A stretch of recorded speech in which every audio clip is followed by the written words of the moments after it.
Hi, welcome back to my channel.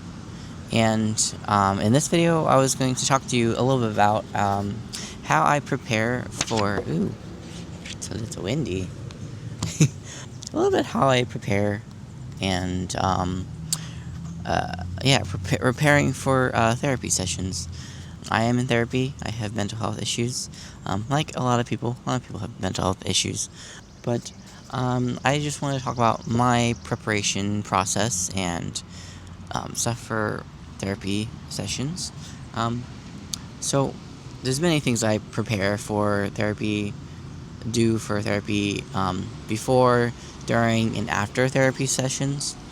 So we'll start with before, and then we'll go through through the whole process.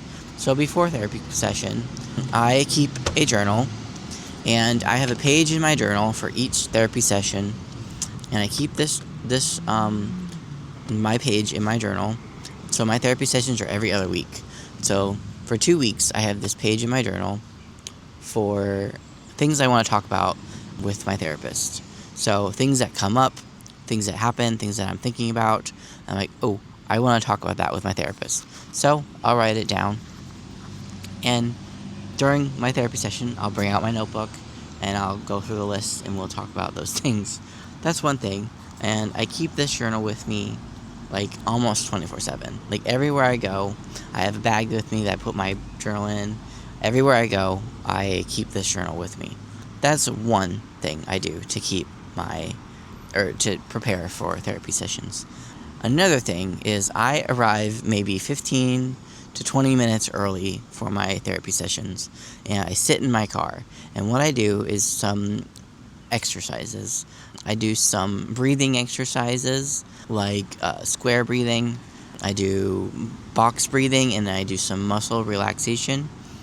And I also do some mindfulness just to kind of get my mind into the mood of talking and just getting my head into that. Okay, I'm going to be talking about some tough things, some vulnerable subjects. And if you're not ready to talk to your therapist about vulnerable subjects, then either you're very new into this therapy and you're new to your therapist, or you don't have a very good relationship with your therapist. You need to be able to open up to your therapist. And if you don't feel comfortable talking to your therapist, then why are you going to therapy? All right, so that's before therapy. During therapy, like I said, I have my journal. I open my journal, and we go through the list of things that's been happening the last 2 weeks with me to talk to my therapist about. So that's pretty much the before, the during, and then now we're going to talk about the after of my therapy session.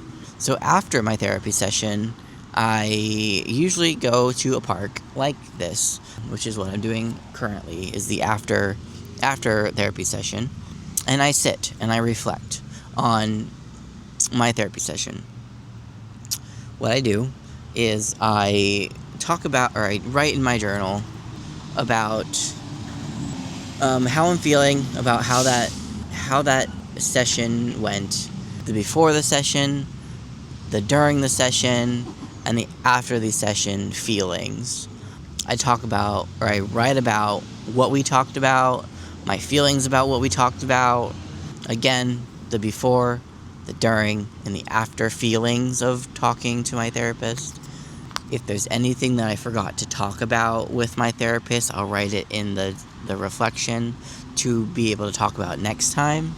So that's basically my process with like my therapy sessions. And now I just want to talk about like why reflecting on why reflecting on your therapy session is good practice. It is a good it helps with emotional regulation, processing your thoughts and feelings experienced in your therapy session, and it gives you a better control over the hurdles outside of your therapy, and it helps you practice coping skills, learning things that you need to work on, and it's a good way to keep a record of things in your life, basically. seeing improvement and personal growth.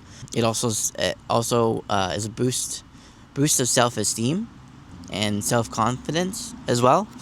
And so those are just a few. I mean, you can go into research about all kinds of like different like benefits of reflecting on therapy, but those are just a few that I kind of think are like the most important. Is emotional regulation and keeping a record of. Sorry.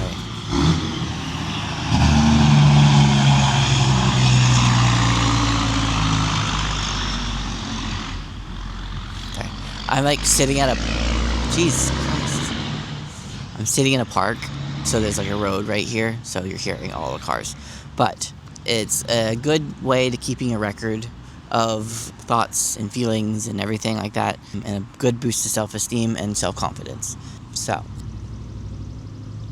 yeah. If you learned anything, I mean, I really need to work on my outros for these videos. Working on my outros. All right, that's all for this, guys. I am gonna write a little bit for my reflection, and I will see you guys in the next video. Yeah, I'm gonna link my other YouTube channel to this video as well. I have been doing some vlogging on my other channel, because this channel is like strictly like mental health and LGBT stuff, and my other channel is like vlogging and stuff. So I'm kind of really enjoying that. So I will put my other channel's link or whatever in the description. But yeah, guys, like this video, comment, and I will see you guys in the next video. Bye, guys.